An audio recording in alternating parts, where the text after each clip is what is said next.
Hello everybody, Lampini here again, and today is part 4 of my Battlebot showcase. We have all of our antweights out of the way, and now it's time for us to start with our beetleweights.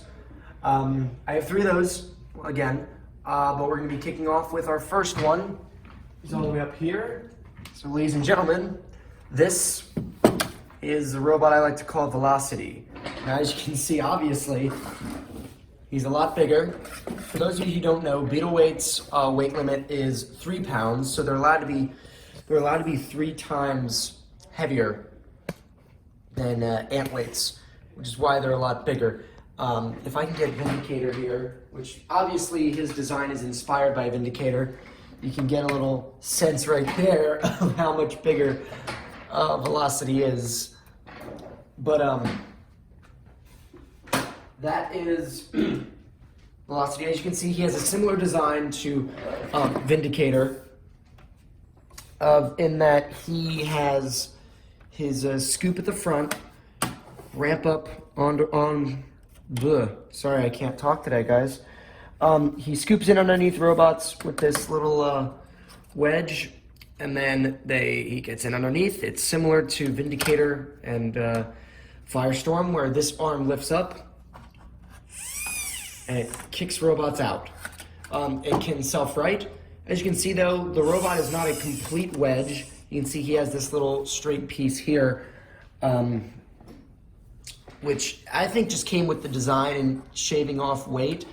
As you can see, he's pretty low profile. He actually was taller than this, but I wanted to make the robot as shallow as I possibly could. So scooping in underneath robots would be easier, and it'd be easier to topple them over.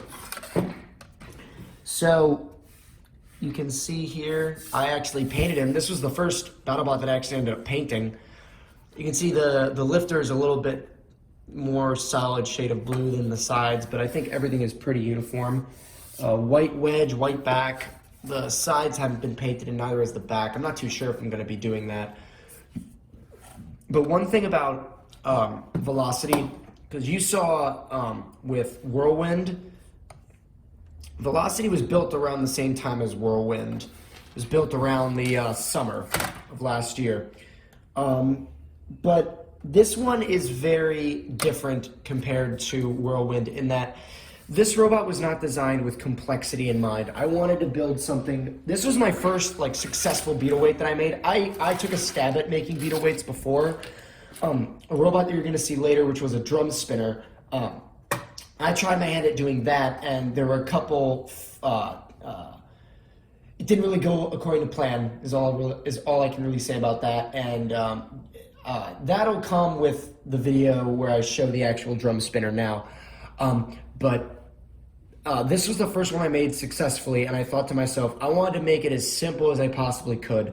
Just 2 big motors, big beefy wheels, a lifting arm that works, and reliable speed controllers and powerful batteries. I didn't want to do anything that sophisticated in case, there was something that didn't work, So, what we're going to be doing is, we're going to be opening them up again, putting in batteries. We're going to take a look inside, and you'll see that he's a pretty simple robot on the inside. All right, guys, so all the screws are out, and now we can take a look inside.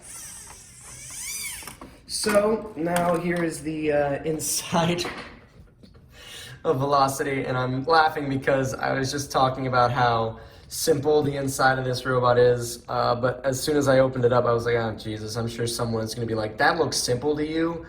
Jesus, you're crazy. And I'm just like, oh my goodness, I'm sorry. It really is simple. I mean, just the fact that it's so compact inside, it kind of helps. Let's see if I can focus this so you get more light. Doesn't look like I'm gonna get it. Oh well, I guess there's no point really. You can see the insides. But here we have the insides of Velocity. You can see his main parts are 2 motors back here. You have the battery holders, speed controllers, and then the big servo.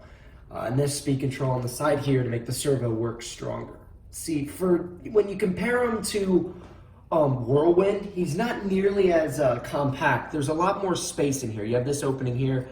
Here, it's a lot more open. But all the connections are still there. You can see in here are the two, can I zoom this in to see? Those two things in there are the two bearing blocks that we saw earlier with Vindicator, where that's where all the connections go. You know, the battery goes in there. These two speed controllers, this one, they all go in there. And speaking of which, the receiver is tucked away in this corner right here. So that's nice and safe and snug. But other than that, everything is pretty spaced out. So what we're going to be doing now is let's put the batteries in so you just get an idea. They click in like that, push them down like that. You know, they just kind of slot in. And now this one.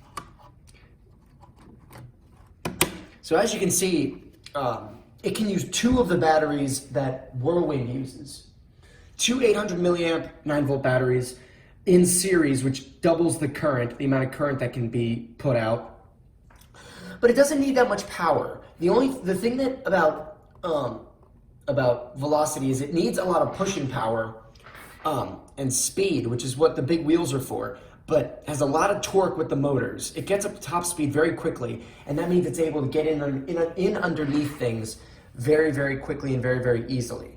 So that's one of the big things that helps velocity in the long run. So what we're gonna do now is we're gonna reassemble, put the top back on them. We're gonna go into the arena. We're gonna go into the arena and we're gonna see him lift up some of my robots. Now, you're gonna get a little bit of a sneak peek on some beetleweights early. You're gonna get some early looks of some of my beetleweights that I'm gonna show later on in this little series that I have. But it'll just give you an idea of how effective Velocity's lifter is against actual beetleweights, how easy he lifts them, this, that, and the other thing, all that stuff. And I also neglected to mention that his lifter has the same like fishing wire design where it gets pulled back by fishing wire, and that's what allows it to do what it does. So I'm not going to put all the screws on to Velocity right now. All I really need are just the top two and the bottom two, but you can never have too many screws holding one of these in place. So there we go. All right, so let's go to the arena. Okay guys, here we are. We're in the arena. Most stuff has been cleared out because all we really need to see is him driving around and him lifting up a fellow beetleweight. This beetleweight right here is another robot. You're going to see a showcase of him. But as it stands right now, we're just going to talk about Velocity and him driving around. So, here's the key. Turns him on. Okay. So, there's the arm. It's just like Defenestrator's, really. It has fishing wire that pulls it back, like that. Here he is driving around.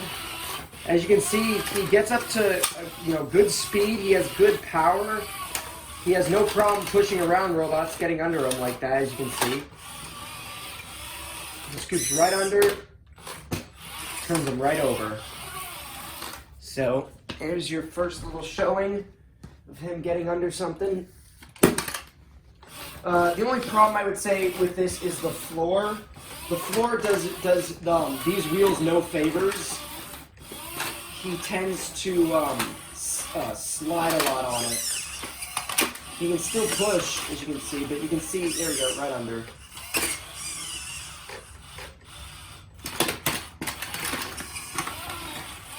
So like, it's easy, but there we go, see? Can put him right over. But sometimes it gets a little slippery. Like you saw right there, if he goes full speed and stops, he like skids. He skids along this. It's not necessarily an ideal surface for these type of tires, but if it's like a metal or wood floor, he won't have a problem. But you can see he spins just fine. He spins just fine. He goes forward and backward just fine. He's not like super fast, although, you know, like I wish he was faster, honestly, but I think torque is more important than speed in this case. As long as he gets up to his full speed quickly, you know, he's fast. He's like fast enough, but as long as he's like controllable, he has trouble. He can turn, change directions easily. He can turn easily, which I believe he can. He can turn easily, move forward and backward. Wheels don't get stuck. I think he does what he needs to do. Because if a robot's super fast, he can get in underneath, push him and lift him up like we saw here. And having another robot drive around, I think, is also going to be easy for him. If another robot's driving around, it'll be easier for them to ramp right up his wedge. So let's move him a little bit over like that.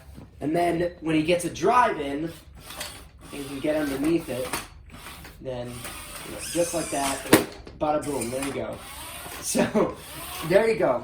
He has plenty of power to lift him up, lift him over, and all that fun stuff. You know, and that's what his main design is. He's basically a beetleweight version of Vindicator, and he gets the job done. Let's see if I can actually, can I get under him like this?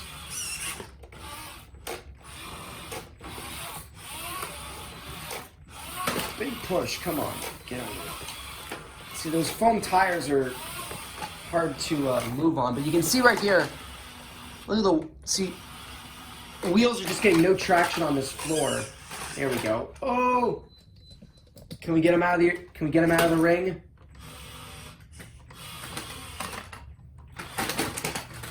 We pinned him up. We didn't get him out though.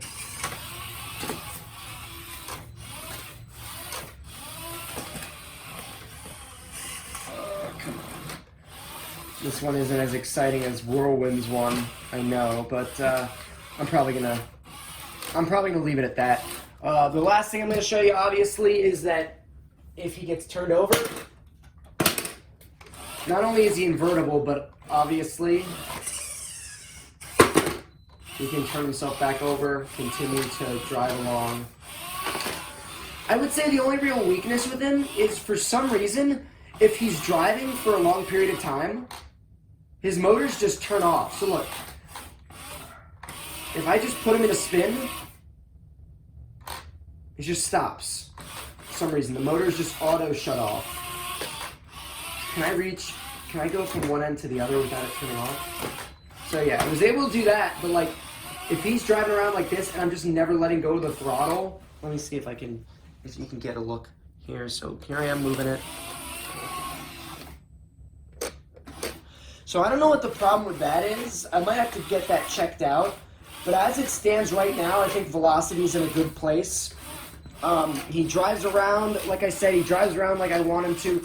The lifting arm works like it needs to. He's under the 3-pound limit. I painted him, he writes himself. He pretty much does everything I need him to do. So, thanks for watching. There's my little showcase of my first beetleweight. Tune in next time when you get a bit more of a showcase of this lovely guy, this lovely spinning drum, and you might just see another cool set of robots in addition to that. And that wraps it up. See you next time.